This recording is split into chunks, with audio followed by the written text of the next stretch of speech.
पाकिस्तान में उस उठापटक के पीछे एक थ्योरी ये भी है कि आसिम मुनीर डोनाल्ड ट्रंप की गुड बुक में बने रहने के लिए अमेरिका के लिए काम करना चाहते हैं, भले ही इसके लिए उन्हें चीन को किनारे लगाना पड़े। आसिफ अली जरदारी चीन खेमे के नेता माने जाते हैं, इसीलिए उनकी विदाई लगभग तय मानी जा रही है। मुनीर जानते हैं कि ऑपरेशन सिंदूर में अगर ट्रंप उन्हें बचाते तो चीन के हथियारों ने तो उन्हें डुबो ही दिया था।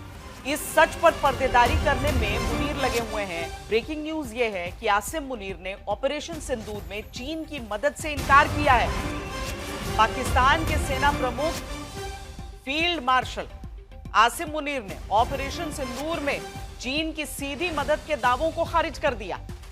भारतीय सेना के उप प्रमुख लेफ्टिनेंट जनरल राहुल सिंह ने कहा था कि चीन ने इस्लामाबाद को भारत की प्रमुख स्थितियों के बारे में लाइव इनपुट दिए थे।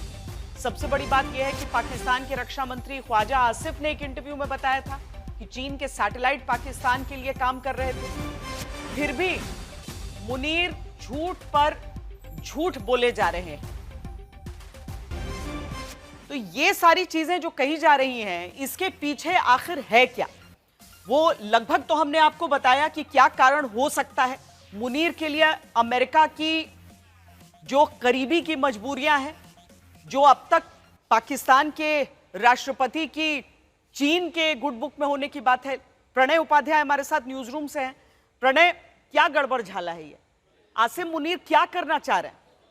देखिए, पाकिस्तान को इसीलिए कहा जाता है Pakistan state with in state है। पाकिस्तान के अंदर कितनी परतें हैं, कितने पाकिस्तान हैं, ये कहना मुश्किल है। क्योंकि अभी कुछ दिनों पहले ही तो अंजना और श्वेता, आपको याद होगा कि किस तरीके से जो है ख्वाजा आसिफ, जो कि पाकिस्तान के रक्षा मंत्री हैं, उन्होंने ये कहा था कि पाकिस्तान को बाकायदा चीन से मदद मिली है। और बाकायदा उनसे एक इंटरव्यू के अंदर ये सवाल पूछा गया था कि चीन के पास बहुत सारे सैटेलाइट हैं और इस तरीके की रिपोर्ट्स हैं कि क्या चीन ने अपने 40 सैटेलाइट जो हैं भारत के बारे में जानकारी देने के लिए पाकिस्तान को दिए थे। तो श्वेता, इस मामले पर, इस सवाल के जवाब पर ख्वाजा आसिफ की तरफ से कहा गया था कि ये बिल्कुल स्वाभाविक है और मित्र देश हैं, वो एक दूसरे की इस तरीके से मदद करते हैं। रणनीतिक रूप से जो मदद है, सहायता है, वो दी जाती है और ये बिल्कुल स्वाभाविक है। अब जनरल आसिम मुनीर की तरफ से, फील्ड मार्शल आसिम मुनीर की तरफ से बयान सामने आता है कि कोई जो है इस तरीके की मदद नहीं दी गई। और उसके बाद आप देखिए कि किस तरीके से, देखिए, जनरल साहब बोल रहे हैं, फील्ड मार्शल साहब बोल रहे हैं, और उसके तत्काल बाद खुद ख्वाजा आसिफ ने भी इसका स्पष्टीकरण दे दिया। उन्होंने अपना पिछला बयान हटाते हुए, बदलते हुए कह दिया कि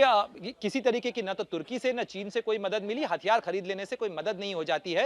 इस तरीके से तो अमेरिका से भी हमने हथियार खरीदे हैं। ये लड़ाई पूरी तरीके से हमने अपने हथियारों और अपनी हौसले के दम पर लड़ी है। यानी पाकिस्तान की किसी बात के ऊपर भरोसा तो नहीं किया जा सकता, लेकिन ये भी बताता है कि पाकिस्तान किस तरीके से बयानों का उलझाव बना रहा है। सामरिक तौर पर किस तरह की एक ट्रायंगल स्टोरी है, वो धीरे धीरे आने वाले दिनों में खुलेगा। प्रणय, बहुत शुक्रिया इस बातचीत के लिए, क्योंकि जो सारी चीजें इसमें आप देख रहे हैं, उसमें पाकिस्तान के लिए अब तक चीन जितना जरूरी था, अब उसे लग रहा होगा कि अमेरिका से दोस्ती उसके लिए जरूरी ज्यादा थी, या फिर आसिम मुनीर ऐसा केवल सोच रहे होंगे। पाकिस्तान की सेना, वहां के जनरल कितने बुज़दिल और खुदगर्ज हैं, इसकी मिसाल तो करगिल युद्ध में मारे गए पाकिस्तान के सैन्य अफसर शेर खान थे। उनके शव को पाकिस्तान ने लेने से इनकार कर दिया था, लेकिन पाकिस्तान की सेना का दोहरा रवैया देखिए। आज आसिम मुनीर उनकी तारीफों के पुल बांध रहे हैं। पाकिस्तान सेना ने करगिल युद्ध के दौरान मारे गए अपने अधिकारी कैप्टन शेर खान को उनकी 26वीं पुण्यतिथि पर श्रद्धांजलि दी और शहादत और बहादुरी का प्रतीक बताया। पाकिस्तान के field marshal general Asim Munir के साथ कई शीर्ष सैन्य अधिकारियों ने उन्हें अडिग साहस और देशभक्ति का प्रतीक बताया। शेर खान वही शख्स है जिनके शव को पाकिस्तान ने 1999 में करगिल युद्ध के समय लेने से इनकार कर दिया था। भारतीय सेना ने 12 जुलाई 1999 को उनके शव को पाकिस्तानी सेना को सौंपने की बात की, लेकिन पाकिस्तान ने उन्हें पहचानने तक से इनकार कर दिया था। अगर पाकिस्तान उन्हें पहचानता तो करगिल में पाकिस्तानी सेना की सीधी भागीदारी की बात सामने आ जाती।